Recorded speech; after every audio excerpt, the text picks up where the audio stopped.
Bonjour à tous. Pour ceux qui ne me connaissent pas encore, je me présente. Je m'appelle Mathieu Girardet et je suis professeur de droit civil au Centre de formation juridique. Dans une série de vidéos, je vous propose de vous expliquer étape par étape comment procéder pour réaliser une dissertation juridique. Alors tout d'abord, la première étape, cela consiste à prendre votre sujet, à le lire évidemment, et à définir les termes du sujet. Cette première étape de définition des termes du sujet est très importante pour plusieurs raisons. D'abord parce que ça va vous permettre de cadrer le sujet évidemment. Vous devez donc définir positivement chaque notion qui est incluse dans l'énoncé de la dissertation. Un conseil que je vous donne d'ailleurs à cet égard, c'est d'écrire l'énoncé verticalement et non pas horizontalement. Et donc verticalement, vous allez pouvoir avoir de la place à côté de chaque terme pour définir ce que c'est. Et quand je dis qu'il faut définir tous les termes du sujet, il faut à la limite quasiment définir aussi l'article, les conjonctions de coordination, il faut définir le verbe, bref, il faut absolument faire une analyse exégétique de l'énoncé. Au-delà de définir les termes du sujet, il faut également dire ce que ce n'est pas. Donc pensez toujours en termes de définition à ce que c'est et ce que ce n'est pas. Par exemple, si vous aviez une dissertation sur la loi, vous devez vous poser la question, est-ce que quand le sujet parle de loi, cela vise aussi les décrets, les arrêtés? Alors, ça c'est une question qui est ouverte, mais on sait nécessairement que quand le sujet porte sur la loi, eh bien ça ne porte pas sur la jurisprudence. Donc, qu'est-ce que la loi? Qu'est-ce que n'est pas la loi? Étape fondamentale, pourquoi? Parce que d'abord, ça va vous permettre de cadrer le sujet, ça va vous permettre de délimiter le sujet, et cela va vous permettre également de nourrir l'introduction de votre dissertation. Donc ça vaut la peine de prendre le temps de faire correctement cette première étape. Deuxième étape, pour réaliser votre dissertation juridique, il faut contextualiser le sujet. Contextualiser le sujet, cela veut dire replacer le sujet dans son contexte historique, son contexte économique, son contexte international éventuellement en faisant du droit comparé, et pourquoi pas son contexte sociologique, littéraire, artistique. Bien, le plus souvent, on ne va pas se mentir, ça se limite à retracer l'histoire de la notion qui est au cœur de votre sujet ou éventuellement de faire, du droit comparé. Replacer le sujet dans son contexte historique, c'est une étape qui est très importante parce que généralement, c'est ce qui va vous permettre de dégager la problématique de votre dissertation. Pourquoi? Parce qu'une problématique, ça consiste généralement à se projeter vers l'avenir pour savoir si on est dans une tendance qui est plutôt favorable ou plutôt défavorable, dans une évolution qui est plutôt avantageuse ou désavantageuse, positive ou négative. Et pour faire cette prospection, eh bien, il est nécessaire de faire de la rétrospection. C'est-à-dire que pour regarder vers l'avenir, il faut généralement regarder vers le passé. Et la problématique, ça va être en fait la continuation de cette évolution historique de la notion. Donc, il faut, pour cela évidemment, connaître le cours. Et dans votre cours, quand votre professeur vous parle d'éléments historiques, c'est toujours très important. Généralement, les étudiants passent un petit peu à côté, mais c'est fondamental en fait dans le cadre d'une dissertation. Donc, soyez très attentifs aux éléments historiques des différentes notions que vous apprenez. Troisième étape, dans l'élaboration de votre dissertation, il est maintenant temps de dégager la problématique du sujet. Évidemment, c'est une étape cruciale dans l'élaboration de votre dissertation parce que cette problématique va être le fil rouge de votre dissertation. Une mauvaise problématique donnera donc une mauvaise dissertation. C'est vraiment un temps que vous devez prendre sérieusement, posément, pour élaborer votre problématique. Comme je vous l'ai expliqué, cette problématique, elle va généralement résulter de l'évolution historique que vous venez de dégager ou encore de la comparaison de la nation par rapport à ce qui se fait à l'étranger, c'est-à-dire en ayant fait du droit comparé. Bon. Pourquoi? Parce qu'en réalité, une problématique consiste généralement à se demander si l'évolution du droit français va dans le bon sens ou dans le mauvais sens. Bon. Et pour voir si cela va dans le bon sens ou dans le mauvais sens, encore faut-il savoir dans quelle direction se dirige le droit français. Et pour cela, eh bien il faut faire l'histoire pour voir quelle est la tendance. Est-ce que la tendance a été en zigzag ou est-ce que la tendance est continue dans un sens ou dans l'autre? Donc vous devez faire de l'histoire pour dégager la problématique. Autre conseil pour dégager cette problématique, demandez-vous pourquoi votre professeur vous a posé cette question. Peut-être aura-t-il donné quelques indices en cours vous disant qu'il s'intéresse particulièrement à tel thème ou tel autre thème. Peut-être que parce qu'il y a une actualité juridique brûlante sur la question qui fait l'objet du sujet, mais essayez de savoir pourquoi l'auteur du sujet vous a posé cette question. Cette problématique, il va falloir la formaliser. Ça peut être formalisé avec un paragraphe, ça peut être formalisé avec plusieurs questions. Ne vous dites pas, ne vous cantonnez pas à l'exigence de poser une seule question. Généralement, c'est vrai qu'on vous enseigne qu'il faut poser une question pour formuler la problématique. C'est exact dans le sens où, en fait, le paragraphe dans lequel il peut y avoir plusieurs questions peut vous amener à une ultime question qui sera votre problématique. Mais en réalité, pour exposer votre problématique, vous pouvez aussi prendre le temps de le faire. Donc, faites-le sereinement. Si vous avez besoin d'un petit paragraphe pour expliquer cette problématique, faites-le ainsi. Quatrième étape dans l'élaboration de votre dissertation juridique, la recherche des idées à développer. Vous venez de poser une problématique. L'idéal, je ne vous le cache pas, c'est de pouvoir poser une question fermée, c'est-à-dire qui appelle une réponse par oui ou par non. Si vous arrivez à poser une question fermée, ça va vous permettre, pour dégager vos idées, de faire deux colonnes, une colonne oui, une colonne non. Et vous allez pouvoir ainsi dégager des arguments pour et des arguments contre. Ce qui est important que vous compreniez, c'est que le juriste est toujours quelqu'un qui est mesuré, qui est tempéré. Le juriste n'aime pas les extrêmes. Donc, dans le cadre d'une dissertation, il ne faut pas donner les arguments que d'une thèse. Il faut généralement donner des arguments pour, des arguments contre, ce qui n'empêche pas ensuite de soutenir avec plus de vigueur l'une des deux thèses. Mais il faut avoir, on va dire, cette honnêteté intellectuelle qu'il peut y avoir plusieurs solutions possibles et de présenter les arguments dans un sens et les arguments dans le sens inverse. Bon. Et donc, poser la question fermée, ça va vous permettre de lister les idées pour et les idées contre. C'est l'étape dans l'élaboration qui vous conduira à faire appel à votre mémoire et c'est à ce moment-là que vous devez reprendre le cours que vous avez appris et qu'il faut parfaitement connaître évidemment pour bien réaliser cette étape dans l'élaboration de la dissertation. Vous devez lister absolument tous les arguments et une fois que ce travail sera fait, eh bien, vous aurez de la matière et le cas échéant, vous pourrez sélectionner les arguments que vous allez exploiter, des arguments que vous n'allez pas exploiter. Mais dans cette étape, donnez-vous la liberté vraiment de mettre sur le papier toutes les idées qui vous viennent à l'esprit, quitte ensuite encore une fois à faire une sélection. Cinquième étape dans l'élaboration de votre dissertation, l'organisation de vos idées.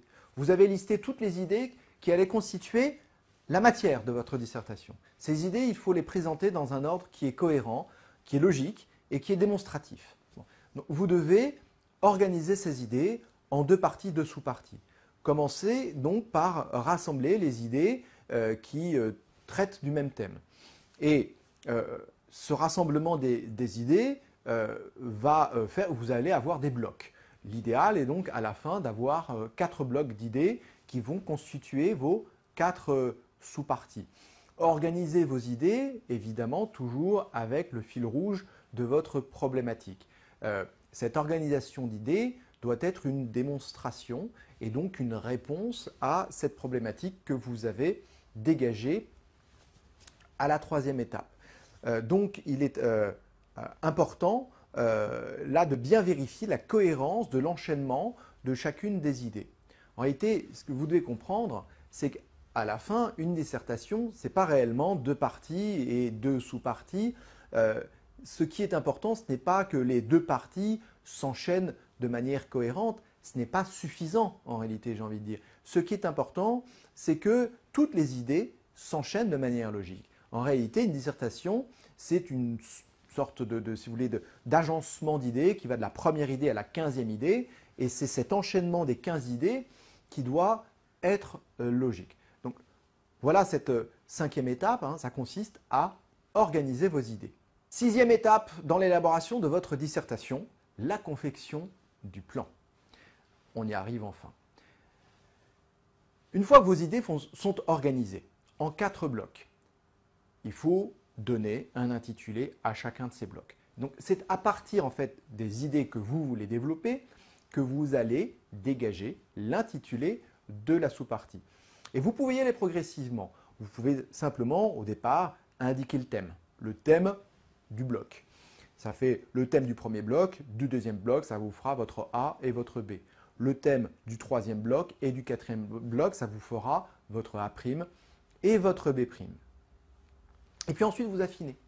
Vous affinez pour rendre vos intitulés élégants. Et donc, vous pouvez faire des intitulés qui s'épousent ou qui s'opposent. Vous allez ajouter dans vos intitulés des adjectifs pour que votre plan soit démonstratif. Bon. Donc, vous pouvez procéder en plusieurs temps dans l'élaboration de vos intitulés. Mais ce que je veux que vous compreniez et qui est très important, c'est que un plan, ça se dégage à partir des idées que l'on veut développer. Et c'est une erreur fondamentale que commettent beaucoup d'étudiants de vouloir chercher un plan en 2 parties, 2 sous-parties, très rapidement après avoir lu l'énoncé du sujet au bout de 5 ou 10 minutes. Parce que le jour de l'examen, ça les rassure d'avoir très rapidement un plan. Mais c'est une erreur fondamentale parce qu'en réalité, ça donne au final une dissertation assez incohérente où l'étudiant va développer souvent des idées qui n'ont rien à voir avec l'intitulé qui est annoncé pour la sous-partie. Donc, ne procédez pas à l'envers. Il faut d'abord avoir les idées, ensuite organiser ces idées, et puis on passe alors à l'étape de la rédaction des intitulés. Bon. Et on procède de la même manière pour les intitulés des parties principales. C'est uniquement à partir du moment où vous aurez trouvé les intitulés de vos sous-parties que vous pouvez réfléchir aux intitulés des parties principales. Et en procédant de cette manière, les intitulés des parties principales correspondront correctement au A et au B de la partie, et non pas à une seule des sous-parties. C'est souvent un reproche que l'on vous fait dans vos copies, que l'intitulé d'une partie principale ne correspond qu'à une seule sous-partie qui est développée. Si vous cherchez votre intitulé après avoir dégagé les intitulés des sous-parties, eh bien vous réfléchirez à un intitulé qui est commun aux 2 sous-parties. Et vous procédez ainsi avec l'intitulé de la deuxième partie. Et puis une fois que vous avez dégagé à peu près tous vos intitulés, eh bien vous faites les ajustements pour que vos intitulés s'épousent ou s'opposent entre la première partie et la deuxième partie, entre le A et le B, entre le A' et le B'. Vous veillez à ce qu'il n'y ait pas de verbes conjugués dans vos intitulés. Vous veillez à ce que vos intitulés soient courts, le plus court possible disons. Vous veillez à ce que vos intitulés ne contiennent pas une question, ne contiennent pas un point d'interrogation. Vous veillez également à ce que vos intitulés contiennent des adjectifs parce que vos intitulés doivent être démonstratifs. À la fin, le plan, ça doit être une réponse à votre problématique. À la limite, il faudrait que le correcteur comprenne exactement ce que vous voulez démontrer à la seule lecture des intitulés de votre plan. Donc pour la rédaction des intitulés, vous pouvez procéder en plusieurs étapes. 7e étape dans l'élaboration de votre dissertation, la rédaction des chapeaux et de la transition. Vous venez de passer un temps assez conséquent à l'organisation de vos idées et à la rédaction des intitulés de votre plan. Or, les chapeaux servent précisément à expliquer l'organisation de vos idées. Cette organisation que vous avez choisie pour démontrer ce que vous voulez démontrer, pour répondre à la problématique.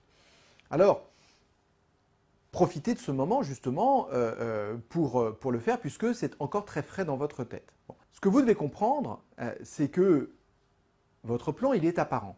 Le correcteur va généralement d'ailleurs commencer par lire les intitulés du plan avant même de commencer à lire la première phrase de votre introduction. Donc quand il va attaquer la lecture de votre chapeau, il aura déjà pris connaissance de votre plan. Donc ce chapeau ne peut pas se contenter d'annoncer les sous-parties, sans explication. Sinon, cela ne sert strictement à rien. Un tel chapeau n'aurait d'utilité que s'il n'y avait pas de plan apparent et qu'il y avait 2 paragraphes et que le chapeau servait à expliquer quel était le thème du premier paragraphe et le thème du second paragraphe. Mais puisque votre plan est apparent, vous ne devez pas vous contenter d'annoncer dans le chapeau les sous-parties. Ce que vous devez faire, c'est expliquer le lien logique qui existe entre la première sous-partie et la deuxième sous-partie. Vous devez expliquer dans le chapeau ce que vous voulez démontrer dans la partie. Donc un chapeau, ça peut très facilement faire 3, 4, 5 lignes. Prenez le temps qu'il vous faut pour expliquer la logique de votre plan interne. S'agissant de la transition entre la première partie et la deuxième partie, dans le fond, ce sera relativement plus rapide. Ça consistera souvent en une phrase ou deux. Et la transition entre les deux parties, elle va permettre de faire le lien entre la deuxième sous-partie et la troisième sous-partie. Ce que je vous ai expliqué dans l'organisation des idées, dans la vidéo sur l'organisation des idées, c'est qu'en réalité, une dissertation, ce n'est pas 2 parties de sous-parties, c'est l'enchaînement d'une quinzaine d'idées et c'est l'enchaînement logique en réalité de 4 blocs. Le bloc 1, 2, 3, 4. La transition entre la première partie et la deuxième partie, elle doit faire le lien entre le bloc 2 et le bloc 3, c'est-à-dire entre votre 1B et votre 2A. 8e étape dans l'élaboration de votre dissertation, la rédaction de l'introduction. Évidemment, l'introduction, ça va être la porte d'entrée de votre dissertation et elle doit être séduisante pour donner envie au lecteur de poursuivre la lecture de votre dissertation. À cet égard, elle est importante. Déjà par rapport à l'importance quantitative de cette introduction, vous devez avoir à l'esprit qu'elle doit représenter 1/3 de votre devoir, entre 1/4 et 1/3 de votre devoir. C'est donc une partie qui est conséquente dans votre dissertation. D'une certaine manière, en fait, c'est une partie à part entière. Vous avez 2 parties, plus une troisième qui est en fait l'introduction. Donc, il y a plusieurs étapes à respecter pour l'élaboration de votre introduction. La première étape, c'est l'accroche pour le sujet. Évidemment, là aussi, l'accroche, c'est la première phrase que le lecteur lira et donc vous devez trouver une accroche qui, comme son nom l'indique, donne envie au lecteur de lire la suite, d'accrocher le lecteur, un peu comme le journaliste cherche un titre à son article séduisant, accrocheur, pour que le lecteur fasse le choix de lire cet article parmi tous les articles qui sont à sa disposition. Avec l'accroche, ça doit être un peu la même idée. C'est comme si vous étiez mis en concurrence avec toutes les autres dissertations de vos camarades et que par votre accroche, vous donniez envie au lecteur de lire votre dissertation. Alors, cette accroche, elle peut être de plusieurs natures. Ça peut être par exemple une citation. Souvent, c'est à cela que l'on pense. Bon, simplement, la citation d'un auteur, c'est une accroche qui est un peu dangereuse. Il faut que la citation soit très précisément, porte très précisément sur le thème de votre sujet de dissertation. Ça ne doit pas être une citation qui a trait vaguement, de manière plus ou moins lointaine, a trait au sujet de votre dissertation. Le jour de l'examen, vous oubliez la citation parce que si vous avez pu peut-être apprendre quelques citations par cœur, vous n'aurez jamais la chance d'avoir appris la citation qui porte très précisément sur le sujet de votre dissertation. Donc le jour de l'examen, vous oubliez. Si c'est une dissertation à faire à la maison, vous pouvez alors prendre le temps de faire quelques recherches dans des manuels pour trouver la citation qui va bien. Bon. Du coup, l'accroche, qu'est-ce que cela peut être autrement? Cela peut être aussi une accroche sur un événement d'actualité, si le sujet est d'actualité, exposer le problème qui est soumis à l'opinion publique, par exemple. Cela peut être également une question. qui porterait là aussi sur l'actualité. Imaginons que vous ayez un sujet sur la procréation médicalement assistée, vu que cette année il y a une révision des lois bioéthiques sur cette question de la procréation médicalement assistée et que l'on se demande si il faut l'ouvrir à toutes les femmes, eh bien votre accroche pourrait être celle-ci. Faut-il ouvrir la procréation médicalement assistée à toutes les femmes? Et poser une question dans l'accroche ne veut pas dire que vous allez empiéter sur la problématique, puisqu'en réalité, cette accroche sera plus large que la problématique que vous allez préciser.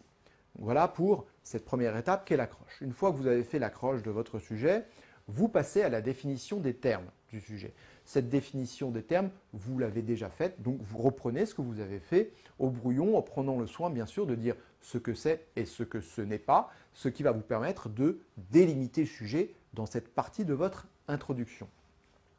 Ensuite, troisième étape dans l'introduction, les éléments historiques. Là aussi, vous avez contextualisé le sujet quand vous avez réfléchi au brouillon, eh bien, vous reprenez les éléments historiques auxquels vous avez pensé, vous expliquez cela dans votre introduction et c'est ce qui va vraiment consister la partie la plus importante de votre introduction, c'est ce qui va lui donner de la matière, c'est ce qui va lui donner de la consistance, c'est ce qui va vous permettre de prendre du recul et c'est ce qui va également permettre de faire en sorte que l'introduction fasse un tiers de votre devoir. Donc vous faites de l'histoire, vous faites du droit comparé, éventuellement vous pouvez également rappeler le contexte économique, littéraire ou artistique dans cette partie de votre introduction. La quatrième étape de l'introduction, ça va être la problématique. Je vous l'ai dit dans la vidéo sur l'élaboration de la problématique, c'est l'histoire qui amène à la problématique, et bien dans votre introduction, il doit y avoir ce lien logique également. Et donc, vous venez de faire de l'histoire, dégagez alors la problématique. Cette étape de l'introduction sur la problématique, elle peut prendre là aussi plusieurs lignes. Vous pouvez prendre le soin de faire un petit paragraphe pour présenter l'intérêt, ce qu'on appelle l'intérêt pratique du sujet. Après avoir exposé l'intérêt économique, historique, etc., vous présentez l'intérêt pratique. En réalité, c'est la problématique. Donc, vous prenez un petit paragraphe que vous essayez de conclure effectivement avec une question qui sera le fil rouge de votre dissertation et à laquelle est censé répondre votre plan. Donc, vous faites la problématique dans l'introduction. Et puis enfin, une dernière étape dans l'introduction, eh bien, c'est l'annonce du plan, c'est-à-dire de la première partie et de la deuxième partie. N'annoncez pas à ce stade les sous-parties puisque vous le ferez ultérieurement avec les chapeaux. Donc, cette annonce de plan, vous allez aussi éviter de faire une annonce trop scolaire du type « nous verrons dans une première partie que et dans une seconde partie que ». En revanche, vous devez être relativement clair dans l'énoncé de vos parties et donc ne faites pas d'annonce trompeuse où on a l'impression que vous allez parler d'un principe et d'une exception pour qu'ensuite le plan soit différent. Donc, dans cette annonce de plan, vous devez reprendre les termes que vous avez choisis pour les intituler de la première partie et de la deuxième partie. Essayez de formuler une phrase qui sera composée à peu près à la moitié d'une parenthèse avec un grand 1 et à la fin d'une parenthèse avec un grand 2. Et c'est de cette manière que vous allez annoncer donc votre plan, c'est-à-dire que vous allez rédiger une phrase qui a une logique interne et vous allez annoncer au milieu de la phrase le grand 1 et à la fin de la phrase le grand 2. Ça fera ressortir la logique de votre plan. Neuvième et dernière étape dans l'élaboration de votre dissertation. Cette neuvième étape, elle consiste maintenant à rédiger votre dissertation. Et vous voyez que vous avez passé beaucoup de temps finalement pour en arriver à la rédaction. Dans le timing, le jour de l'examen, sur une épreuve de 3 heures, la rédaction doit vous prendre entre 1 heure et 1 heure et quart. Ce qui sera possible uniquement si vraiment vous avez un plan ultra détaillé comme je vous ai conseillé de le faire. Bien. Alors, quelques conseils pour la rédaction de cette dissertation. Le premier conseil, c'est toujours de repartir de l'intitulé au début de votre sous-partie. C'est-à-dire que vous devez tout de suite repartir de l'idée centrale de l'intitulé pour ensuite le développer. Ça permettra de montrer à votre correcteur que dans cette sous-partie, vous allez bien traiter le thème qui est annoncé dans l'intitulé. Vous exposez donc vos idées, vous n'oubliez pas d'illustrer vos propos avec des exemples tirés de la jurisprudence ou tirés de l'actualité juridique. Et à la fin de chaque sous-partie, vous faites une phrase transition vers la sous-partie suivante pour mettre du liant. Dans la rédaction, toujours avec cette idée de mettre du liant, eh bien, utilisez des conjonctions de coordination, utilisez des mots de conclusion ou des mots d'introduction de raisonnement pour, là aussi, qu'il y ait du liant et que cela fasse ressortir l'organisation de vos idées, que cela fasse ressortir la démonstration que vous cherchez à faire. Voilà, j'en ai terminé avec cette explication de la méthode pour réaliser une dissertation. Une méthode, vous l'avez vu, donc en 9 étapes. Essayez de respecter la chronologie de ces 9 étapes et vous verrez que réaliser une dissertation, ça demande bien entendu du travail, mais c'est à la portée de tous les étudiants. J'espère que ces vidéos vous seront utiles dans vos études et je vous dis à bientôt pour d'autres vidéos sur les méthodes d'exercice juridique. Au revoir.